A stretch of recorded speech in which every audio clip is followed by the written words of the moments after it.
strong year for main extensions. In addition, renewal activity was steady during the fiscal 2025 year. Residential growth in the Roanoke Valley has not abated. We installed nearly 5 main miles, which is 50% higher than the total main miles installed in fiscal 2024. We also connected more than 700 new services. This compares to customer additions in fiscal 2024 of approximately 630 and fiscal year 2023 adds of approximately 550. Those that dive into our year-over-year customer count will notice that our average customer count increases slower than the actual ads cited above. This is due to the nature of our business. We routinely have customers that use natural gas exclusively to heat their homes, disconnect their service, or will not pay their bills and will be disconnected through the collections process once spring weather arrives. This past spring, we had over 1,500 customers disconnect, many of which are now returning to the system with the onset of cold weather. In fact, we have reconnected over 500 customers since October. By the end of the second quarter, we expect our customer count to be approximately 65,000 customers. Focusing on the right side of the slide, our system safety and reliability is always a high priority. Through our SAVE program, we renewed 4.2 miles of main and nearly 350 services during the fiscal 2025 period. Transitioning to slide 4, we delivered record volumes of gas in fiscal 2025. However, I will come back to that in a moment, as slide 4 shows delivered gas volumes for the quarter. Total volumes increased 8% compared to the fourth quarter of 2024. One industrial customer with fuel switching capability continued their higher natural gas consumption this year, as we have discussed in previous quarters. Residential and commercial volumes were slightly up when compared to the same quarter in the prior year. Slide 5. The combination of that same industrial customer, along with a few other customers, combined with colder weather, also as discussed on previous calls, enabled us to achieve a new gas delivery record. With heating degree days up 18%, total volumes moved up 14% compared to last year. This record level of gas delivery outstripped our prior annual record throughput set in 2021. Slide 6 shows full-year CapEx. Total spending was $20.7 million in the current year, down 6% compared to the 2024 fiscal year. However, recall that in 2024, we spent approximately $3.2 million to complete the MVP interconnections, which enables us to grow our system in Franklin County.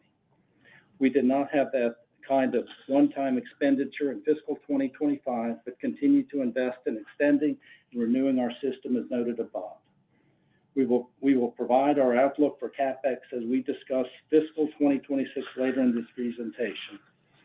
I will now turn the presentation over to our CFO, Tim Mulvaney, to review our financial results and to comment on the consummation of the financing that we told you about at the end of quarter 3.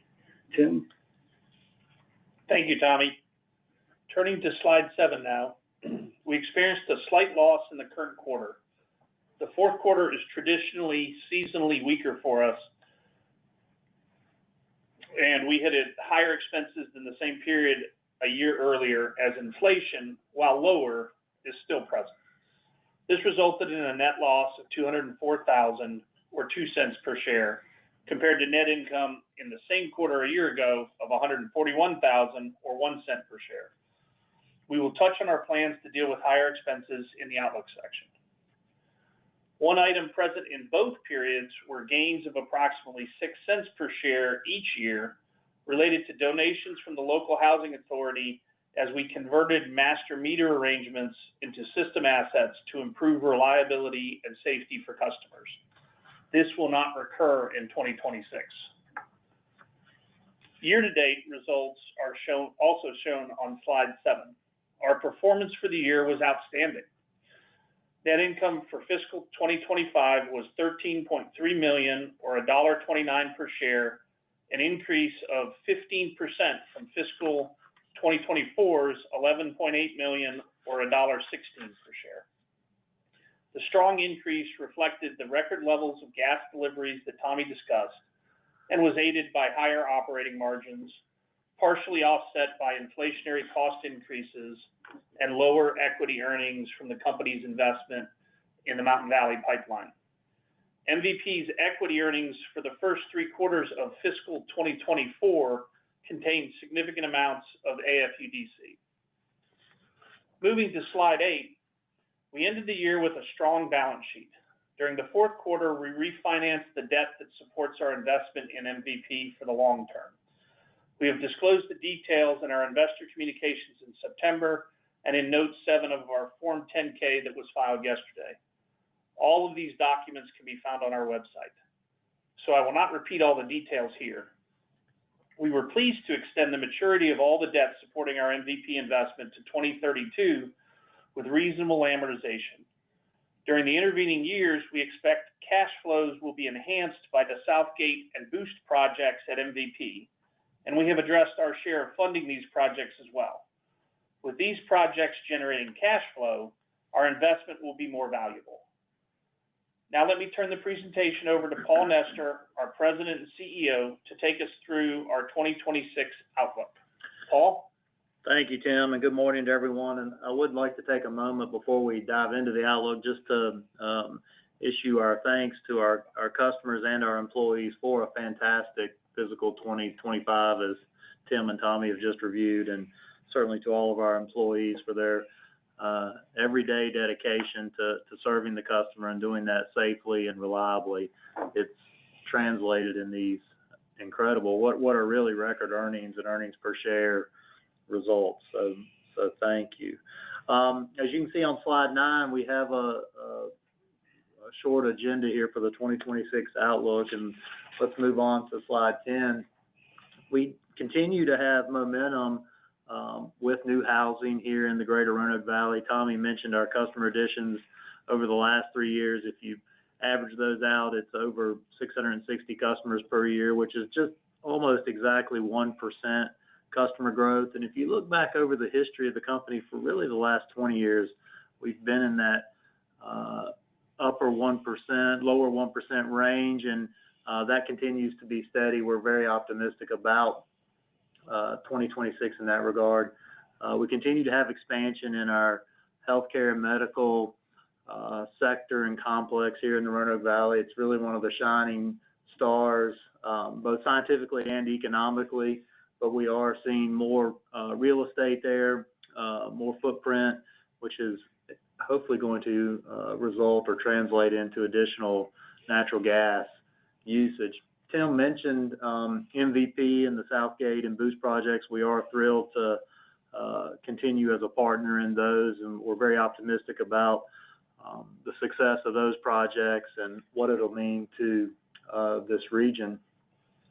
As you can see on the slide, we have the Google logo there, and we've talked about Google in the past and the announcement that was made in our fiscal third quarter about their location in the Roanoke Valley. That's progressing on schedule. Again, I think there'll be more to come about that in our fiscal 2026. We're still working on Franklin County, as Tommy mentioned, and the Summitview Business Park there, working very closely with the county to hopefully spur some economic development in the park.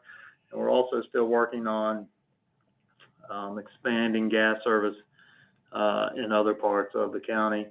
We recently had some discussion with our westernmost territory, Montgomery County, which you may recall is actually where most of the MVP in this region is located, and in fact where the Boost project will do some construction, hopefully in the near future, about some expansion opportunities there.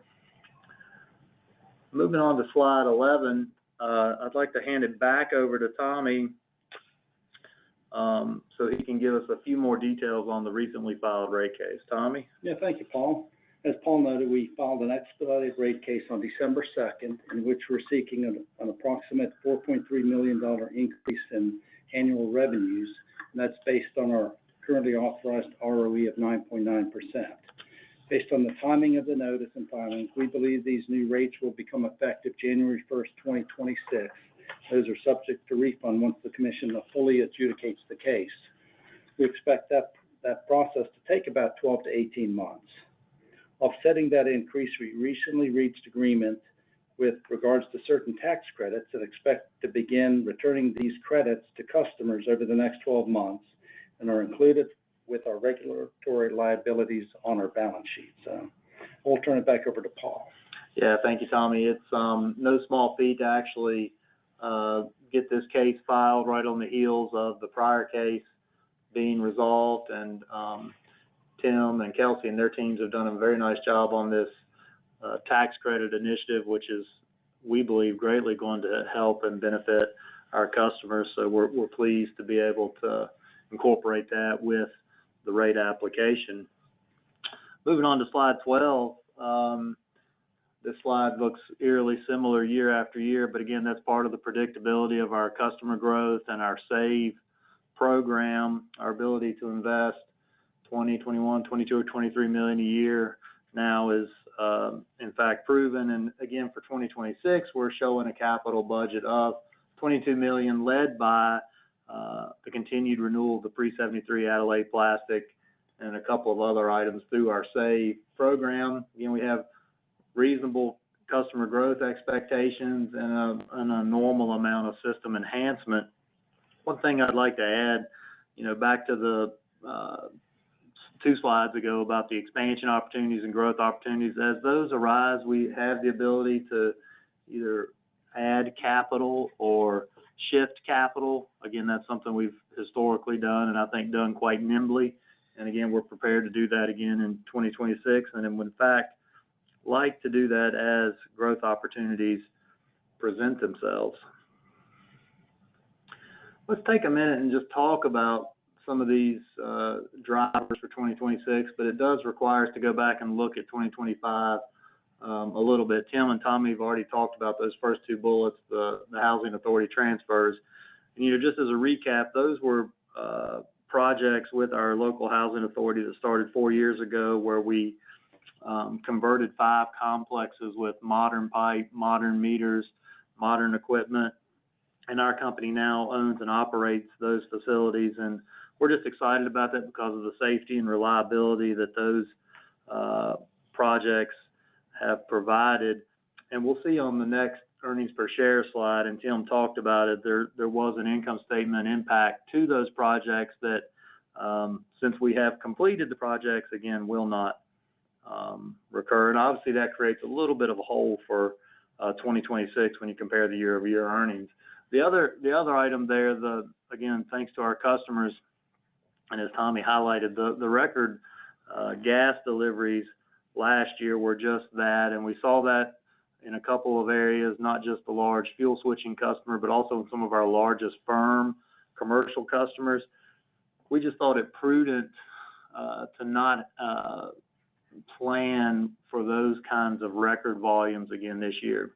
They could happen. We hope they're happen. We'll do everything in our power to help make them happen. But from an expense management standpoint, we thought it more prudent to lower the top line as a planning tool for 2026. Tommy just talked about the new rate case. That's obviously very important to how 2026 turns out. The SAVE rider continues to provide helpful revenue, and in fact does cover some of the depreciation and property tax growth that, again, we experience very predictably related to our capital spending. And finally, there in 2026, it was just announced a few days ago, our board did authorize a larger increase this year than last year, 4 cents per share on an annualized basis, almost 5% to 87 cents per share. Again, a result of the strong earnings in 2025 and what we think is going to be a solid 2026. On slide 14, you'll see our earnings per share guidance for 2026 and the range. Again, we think there are some headwinds. Tim and Tommy have talked about inflationary pressures. Those are still very real. Obviously, the rate making will hopefully offset some of that.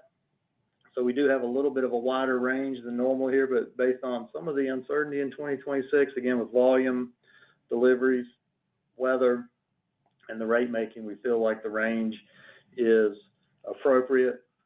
You can see also the slide does highlight the impact of those housing authority projects in 2024 and 2025. I would like to add, we're already 2 months into fiscal 2026, and it is a more challenging year already than 2025, again, for the items we've talked about there.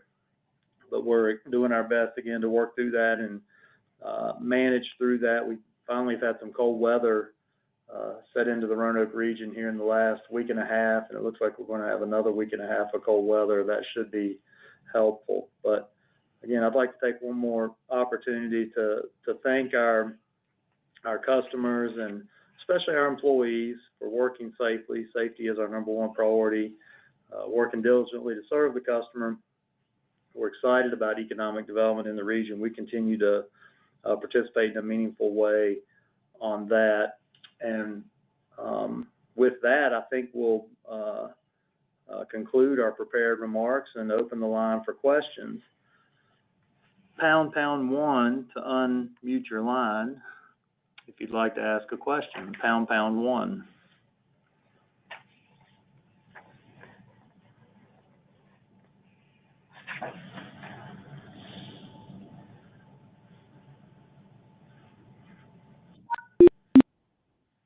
Good morning, everyone.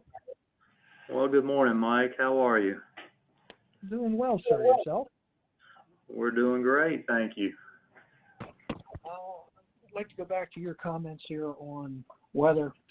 I take it it's tracking favorably versus last year? Yeah, we started off, we had some strange weather patterns in October and November, part of the challenge there. October had a lot of heating degree days, but we really didn't see the volume because of the dispersion of those heating degree days. So October was off from October of last year. November, we're still, of course, closing the books for November. We'll know a little more in a few days, but November turned very warm, and then it turned very cold around Thanksgiving, the last few days of the month, and that cold air mass has hung in here. In fact, we're calling for wintry mix and snow tomorrow here in Roanoke. So if you look at the Henry Hub future prices and the NYMEX future prices of natural gas, it feels like nationally there's going to be more cold weather this year. I think yesterday it closed at $5, approximately a decatherm on the current month, and that's a high number, as you know, Mike. We haven't seen that number in quite some time. Did not see it last year, as I recall. Certainly not this early in the year. Agreed. And then MVP, they've got a lot of projects going. Any capital requirements from you in 2026? Yeah, I may hand that one over to Tim. Sure, Mike.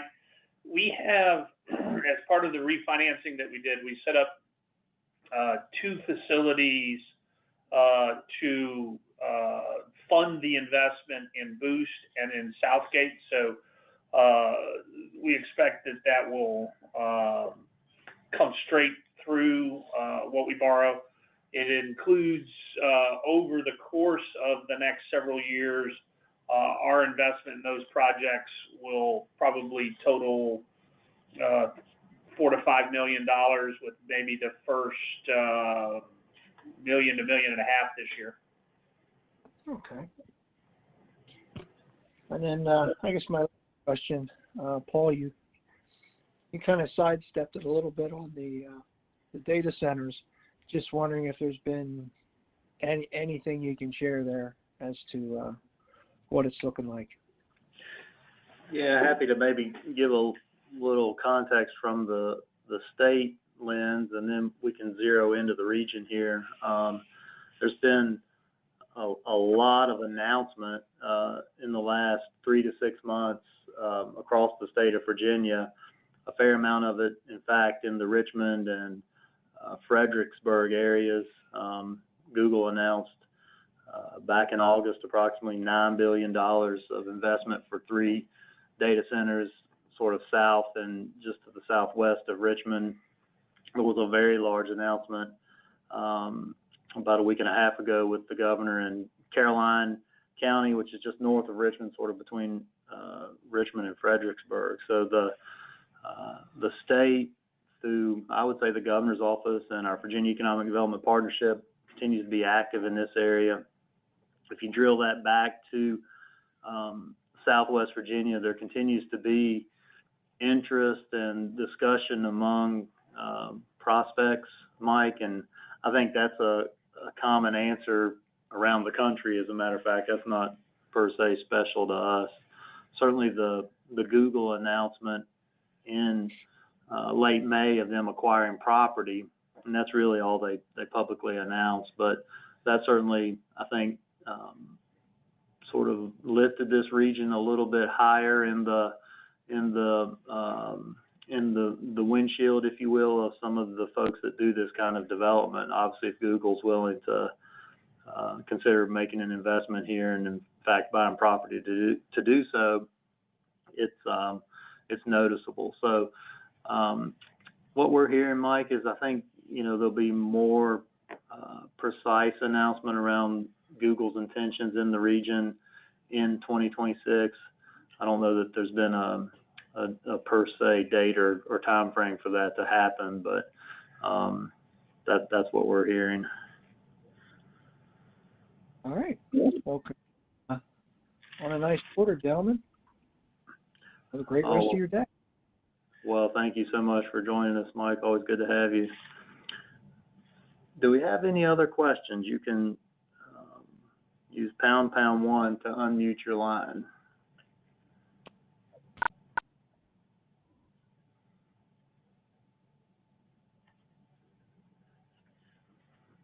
We'll wait just a moment more.